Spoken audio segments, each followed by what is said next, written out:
Aujourd'hui, dans cette grisaille printanière, je veux te parler des endroits où j'aime aller me déposer quand j'ai besoin de me retrouver avec moi, pour moi, me faire du bien, tu sais, décrocher de tout parce que ça va vite. Puis des fois, c'est facile. On a beau vouloir pas tomber dans cette vitesse-là, mais on embarque là-dedans, puis oups!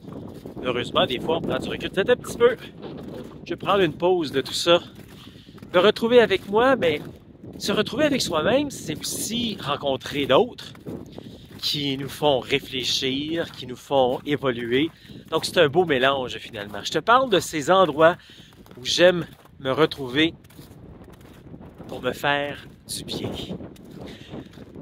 Salut les passionnés, je suis Pascal Auger, journaliste, conférencier, formateur et secouriste certifié pour Québec-Compostelle, qui est informé, inspiré, préparé pour marcher au Québec ou encore Compostelle. Et je suis l'instigateur, coordonnateur du Chemin du Québec, 1200 km de rando communautaire entre Montréal et le bout du monde. Le bout du monde étant le phare de Cap-Gaspé, dans le parc Forillon, en Gaspésie. 1200 km de bonheur sur l'unique chemin de rando communautaire en Amérique. Je vais te parler des 5 endroits que j'aime me retrouver, les 5 plus beaux secteurs de rando communautaire au Québec. Pour ça, au départ, il faut comprendre c'est quoi la rando communautaire. J'ai déjà fait plein d'interventions, plein de vidéos là-dessus. Je te laisse fouiller puis trouver ça un petit peu. Peut-être que tu les as déjà vues. Mais je vais faire un léger résumé. Pour comprendre la rando communautaire, il faut comprendre qu'il y a 3 types de rando. Il y a la rando autonomie. La rando autonomie, en quelques mots, si tu as vu le film Wild avec Reese Witherspoon, ben c'est ça. Hein? C'est un gros sac à dos avec un bon budget parce que tu vas transporter toutes sortes de choses là-dedans, là, filtreur, chaudron, etc. Donc, un gros sac à dos, un bon budget et tu vas dormir dans des refuges, dans ta tente.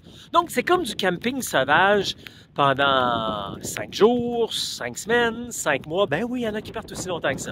Il n'y a pas de toilette, il n'y a pas de douche. T'es vraiment dans le sauvage, tu sais, là.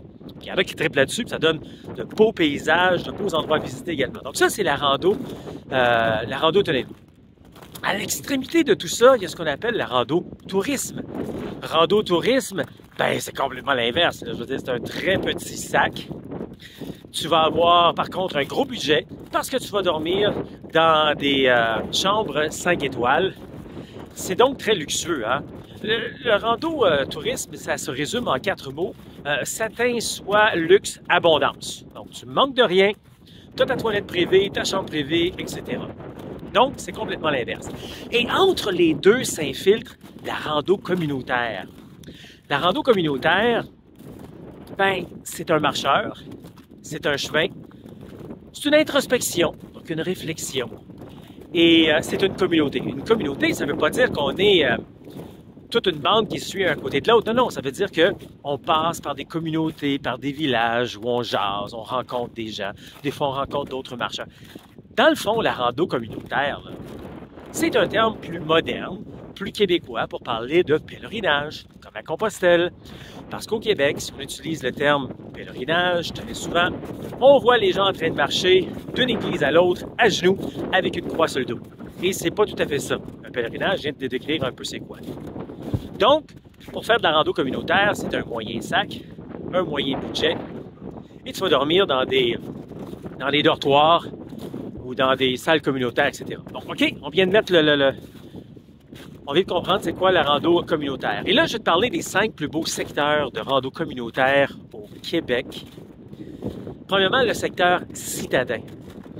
Il s'appelle citadin parce qu'il est plus, il y a plus de services, plus dans l'urbain. Le secteur citadin part de Montréal et il se rend jusqu'à Vallée-Jonction, donc dans Chaudière-Appalaches. Si tu veux voir plus les cartes, les détails, la longueur, je t'invite à aller faire un tour sur cheminduquebec.ca. Tu vas voir les cartes et les longueurs de chacun des secteurs que je viens de te mentionner. Donc, le secteur citadin de Montréal passe par la Montérégie et également une partie des cantons de l'Est pour terminer dans Chaudière-Appalaches. Un secteur relativement plat et qui permet d'avoir, comme je disais tantôt, plus de services parce que les villages sont plus près. C'est un secteur qui est, oui, plus plat, donc plus adapté peut-être pour les gens qui sont débutants, qui partent de zéro et qui veulent commencer donc légèrement. Secteur citadin. Deuxième secteur, quand on part de Vallée-Jonction, c'est le secteur Monts-et-Vallées. Parce que là, on commence à avoir des montées. Et si on a des montées, ben on a des vallées également. Donc, quand on parle de Vallée-Jonction, qui est dans la sous-région de la Beauce, dans Chaudière-Appalaches, ben la Beauce, ça monte et ça descend, ça monte et ça descend. Et ça se poursuit comme ça jusque dans le secteur, dans le coin de Saint-Antonin. Okay? Alors, Saint-Antonin, qui est juste à l'arrière de Rivière-du-Loup, donc pas très loin du fleuve, à peu près à 20 km du fleuve. Ce qui fait en sorte que sur ce chemin-là, d'ailleurs, c'est un des plus hauts plateaux sur le chemin du Québec. On a de très belles vues au loin. On peut même voir les montagnes de Charlevoix quand on est dans ce coin-là au loin. On peut voir occasionnellement également le fleuve. On est quand même un peu plus éloigné. Et on voit aussi le côté des États-Unis, les montagnes des États-Unis, etc. Et on passe par un endroit qui est beaucoup moins touristique. Tu sais, quand on veut se retrouver avec nous-mêmes et pas avoir trop d'achalandage, c'est génial pour ça. Et encore une fois, les rencontres chaleureuses qu'on fait sont géniales. Par la suite, on retrouve après l'arrière-pays. On l'appelle l'arrière-pays parce que, à partir de Saint-Antonin, qui nous amène jusqu'à Saint-Ulrich de Matane, parce que dans ce secteur-là, on est un petit peu plus dans le boisé, dans le forestier. Alors là, on voit un peu moins le fleuve, beaucoup plus calme. C'est une autre dimension. On est dans des odeurs de forêt, dans un environnement plus forestier, mais tout en croisant également des endroits, des communautés, des villages pour venir nous rencontrer et qui parfois aussi peut donner son lot de montée et de descente. Donc, très bel environnement également dans ce coin-là. Et à partir de Saint-Ulrich de Matane, si je rajoute le Matane à la fin, tu sais un peu où on est rendu. À partir de cet endroit, on est sur le secteur fleuve. Le secteur fleuve qui est, je dirais, le premier secteur qui est plus plat. Parce qu'on est plus près, quoi qu'on est assez près du fleuve presque tout le temps, mais dans ce secteur-là, il est plus plat, la première demi, si on veut. Et là, ben c'est ça, c'est la joie, c'est le plaisir, le bonheur de marcher tout près du fleuve. Et quand on arrive à peu près à mi-chemin dans ce grand secteur-là, ben là, on peut marcher soit sur la route touristique, soit à travers les villages, soit à travers même les montagnes. À certains endroits, dans le secteur fleuve, ben c'est pas juste le fleuve, c'est également les montagnes de la Gaspésie qu'on peut aller se promener, passer une journée complète, mais on dort pas dans la montagne, on dort pas dans la forêt. On se retrouve en fin de journée dans un village, dans une communauté qui va nous accueillir pour pouvoir dormir avec tous les services. Avec tous les services de restauration, etc. pour manger.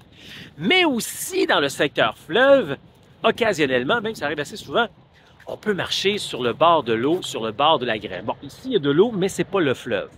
Okay? C'est encore plus grand que ça. Même qu'à ce secteur-là, on va même pas de l'autre côté. Donc, on a vraiment l'impression d'être à un océan ou à la mer au secteur fleuve. Donc, c'est assez exceptionnel dans ce coin-là qui nous amène jusqu'à la toute fin de notre chemin, jusqu'au bout du monde. Parce que Gaspé, en amérindien, veut dire bout du monde au phare de Cap-Gaspé.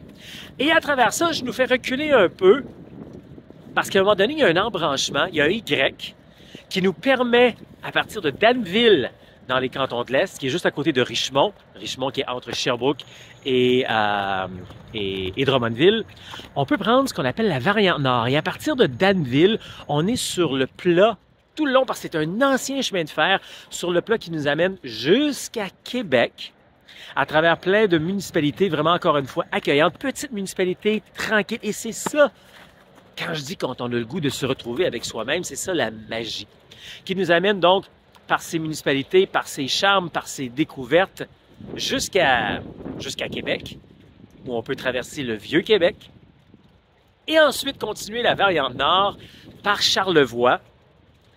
Et là, on a encore quelques montagnes dans ce coin-là, mais encore une fois, j'aime toujours préciser, c'est loin d'être les montagnes comme les Pyrénées. Alors, c'est quelques bonnes montées, oui, mais c'est pas aussi difficile. Et rendu à Saint-Siméon, On peut traverser le fleuve par le traversier en temps estival. L'hiver, le traversier, pour le moment, n'est pas ouvert. Et donc, on peut traverser et continuer de l'autre côté pour se rendre jusqu'au bout du monde.